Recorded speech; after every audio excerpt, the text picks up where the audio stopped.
If you had the chance to trade your entire collection for just one book, would you do it?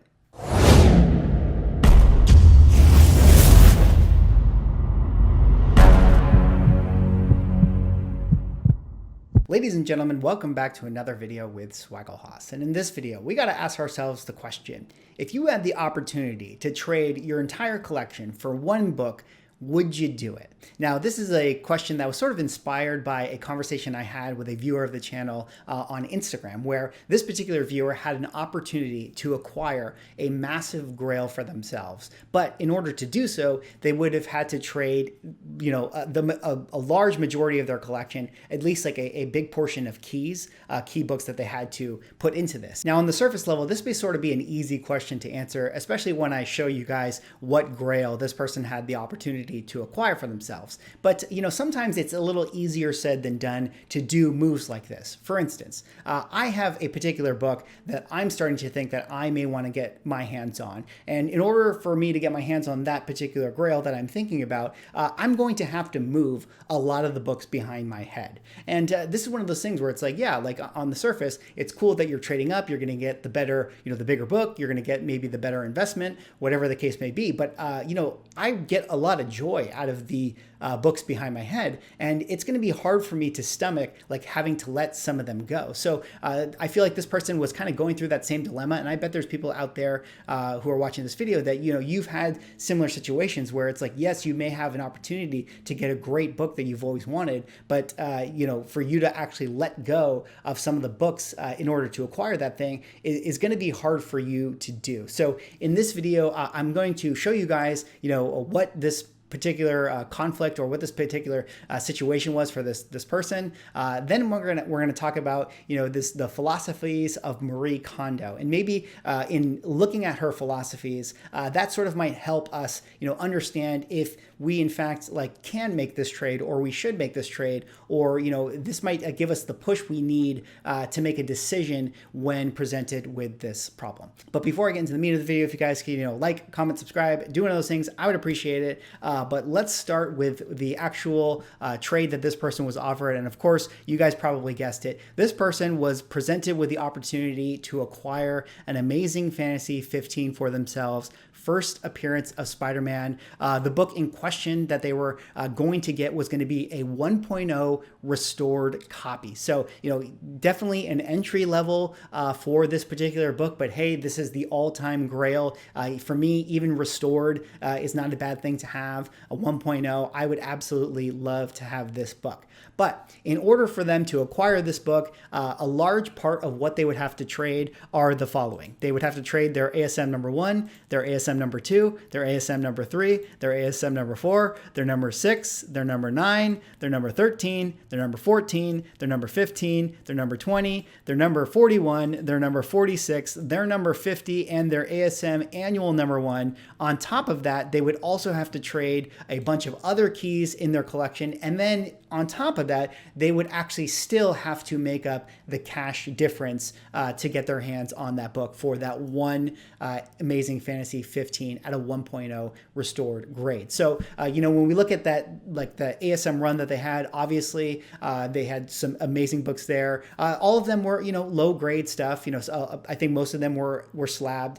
So, we're looking at the, total value of those books, around that, like, I don't know, 17, maybe $18,000 range or so. And then so they would have to take that.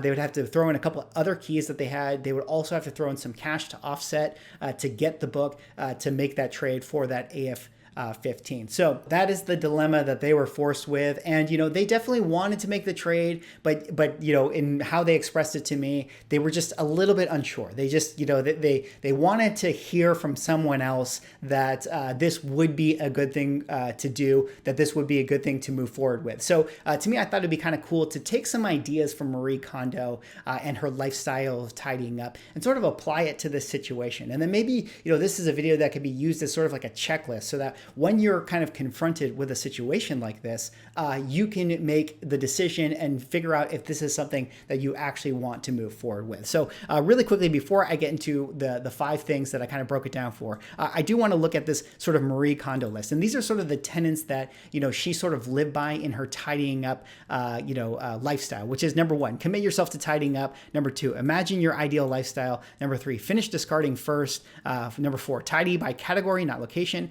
Follow the right order, and then ask yourself if it sparks joy. Of course, spark joy being sort of the main tenet for the Marie Kondo philosophy. So I kind of broke it down, those principles, into sort of digestible things for us to talk about with comic books. So the first one I want to discuss is this idea right here. Why do you want this book? Why do you want this book? This is kind of like in Marie Kondo's discussion, she sort of said, commit to tidying up, which is like, if this is something you want to go towards, like you have to commit to this idea. So I think that starts with why, is it that you want this book? And if we're talking about an AF-15, there's many different reasons as to why you may want it.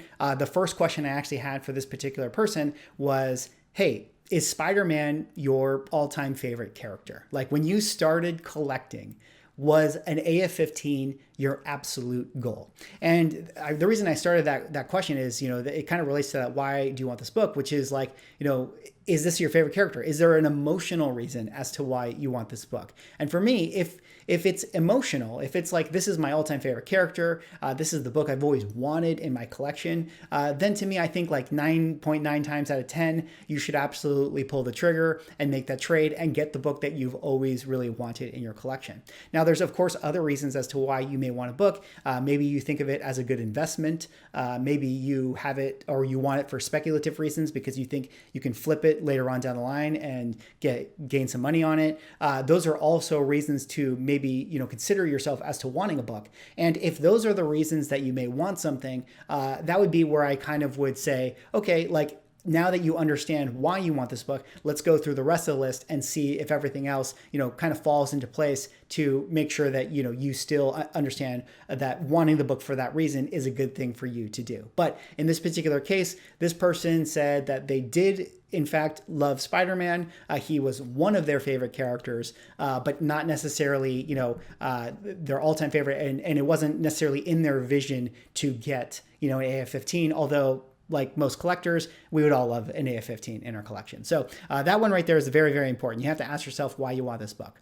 All right, the second thing you have to do, and this is kind of course, all of this is inspired by Marie Kondo, but it's this idea of envision. How will you feel? You have to actually envision yourself holding this book. Like, how will you actually feel having this in your collection? In her instance, like what your clean house would be like, what it would feel like. And I think for the comic book here, you have to envision yourself, like, what do you think you're going to feel like when you're holding this book? Like, how do you think you'll feel when you see it in your collection? And I think that this is a really important step in this process because, for me, when I look at all the books behind me, they all kind of like spark joy. They all like, I really enjoy going into my room and seeing all the books on the wall. And let's say I had to get rid of the entire top row of my collection and I could only put up, one AF-15 there, how would that make me feel? So you have to really envision yourself, having this in your collection. And if when you envision yourself, if you see it as something being, overall more positive than the books that you actually have currently, then that could be another reason as to why you should definitely be making this trade, because you can envision a future where this is going to be, a very positive thing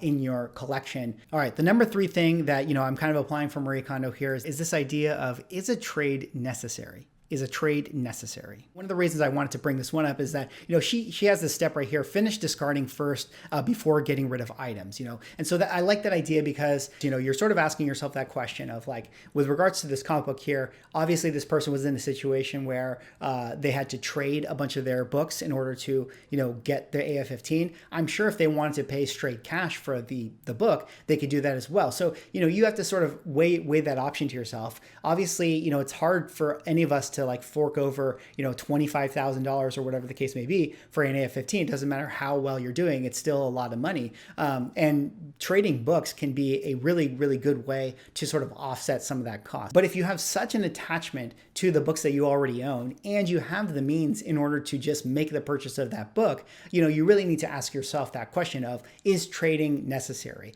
And if trading is necessary for you to ever be able to acquire this thing, then I think that's another reason as to feel like you're making the right move by moving on with a lot of the books in your collection. So you really need to ask yourself that question, is trading necessary? And if it is, then perhaps this is the right move for you to do. All right, so we've answered the question of why we want the book. We've envisioned it in our collection. We understand that a trade is necessary. And the next thing we got to do is understand what you're giving up. Understand what you're giving up. To me, as Marie Kondo would phrase it, she likes to say, like, you want to tidy within categories, not rooms. And the reason she says that, for instance, she'll say, clean up all your towels as opposed to just doing the laundry room. And the reason she does that is because she wants you to really understand what it is that you have in your house. Like if you're getting all the towels in your laundry room, in your kitchen, in your bathroom, etc., then you'll really understand what it is that you have in your home. And that'll be easier for you to understand what you don't need. So similarly here, you need to understand what it is that you're giving up, whether it's a monetary value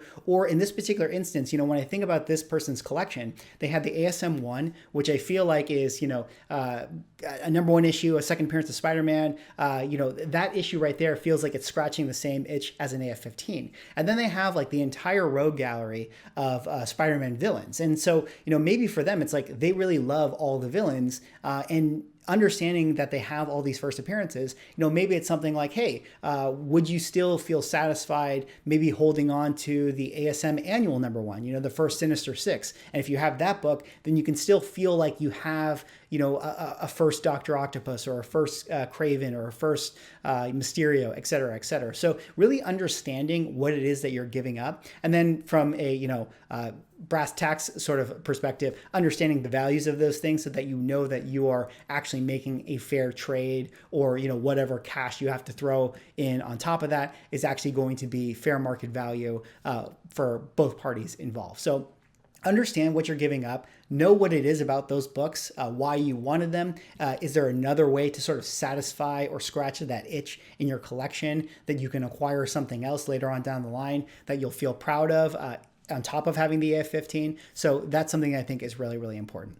And then the last thing I think is, interesting with regards to Marie Kondo, this is sort of the main one. This is the one that, she always talks about, but do your books spark joy? This idea of your items sparking joy. You have to let go of items in your house, or you have to give up certain things.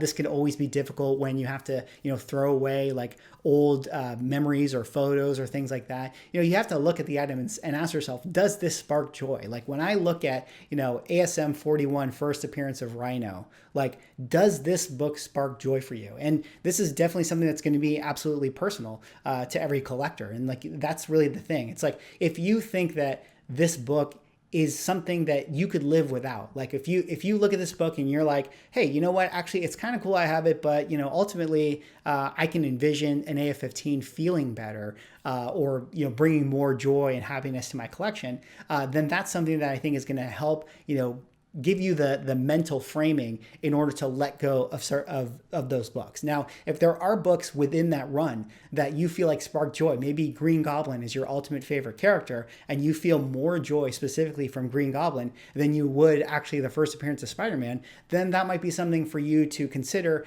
and change your mindset into why you want to make this trade. Unless, of course, you're making the trade for, something like a speculative reason or an investment reason. So those were just 5 ideas that I thought would be really interesting, applying Marie Kondo's way of life to sort of like giving up, your collection to make a trade for one book. It's kind of like how she always describes it. It's like you want to tidy up and only keep the things that you really love. So it's this idea of like moving on with the brunt of your collection to have just one thing that, presumably is going to spark joy for you. Let me know what you guys think. Let me know if you've had similar situations to this one right here. In the end of the day, this person actually did not end up making the trade because they felt like, with regards to step number 4, they felt like they had to still put up too much cash to get this particular book. So I thought that was really, really interesting. But it was good that they sort of did the homework and took a look at the values and felt, that it wouldn't have been a good deal for them. So they ended up walking away from that deal. But let me know what you guys think. If you sort of had a similar situation where you had the opportunity to acquire something, would you actually be able to let go of your collection? Now, for me, there is a book that I kind of hinted at earlier that I, in fact, have started to think about wanting to acquire for myself. This one I'll share with you guys right now is a Fantastic Four number 5. I've really started to consider getting the first appearance of Doctor Doom. And, if I decided to do that, I would certainly have to move on with a lot of books behind me. And when I really, go through this checklist for myself, I realized that one of the reasons that I want that book is really more for an investment and speculative purpose rather than like a pure emotional perspective. And that's one of the reasons why I haven't pulled the trigger on it, because I am sort of unwilling to let go of a lot of the books behind me because they do more things for me in terms of my own, joyfulness of having them. So we'll see if I ever do decide to get that book. But, I think going through this list and kind of reframing everything for yourself can be very, very helpful. Anyways, that is all for this video. Drop me a like, comment, subscribe if you're enjoying the content, and I'll see you in the next one.